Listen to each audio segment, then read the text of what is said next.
बिस्मिल्लाहिर्रहमानिर्रहीम। अस्सलाम वालेकुम वरहमतुल्लाहि वबरकातुहू। तरबूज के हैरत अंगेज़ फ़वाइद।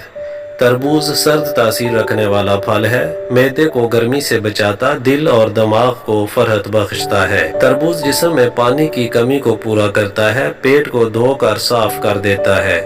तरबूज के इस्तेमाल से पेशाब खुलकर आता है और गुर्दों की अच्छी तरह से सफाई हो जाती है। तरबूज खून की गर्मी को दूर करता है, आंखों के अमराज से बचाता है। चंद दिन के मुसलसल इस्तेमाल से कब्ज का खात्मा हो जाता है। तरबूज का इस्तेमाल चेहरे और जिल्द को तरोताजगी बख्शता है, गुर्दे और मसाने में पथरी बनने के अमल को रोकता है, गर्मी की शिद्दत और लू लगने से महफूज रखता है। तरबूज दिल के पट्ठों को ताकत देता है, जिस्म में जमा शुदा चर्बी को कम करने में अहम किरदार अदा करता है। तरबूज के बीजों को पीसकर दूध के साथ इस्तेमाल करना मैदे के अल्सर और जख्मों के लिए बेहद मुफीद है। मज़ीद इन्फॉर्मेटिव वीडियोस के लिए हमारा चैनल सब्सक्राइब कर लें और बेल आइकन लाजमी प्रेस कर लें। बहुत शुक्रिया। अल्लाह हाफिज़।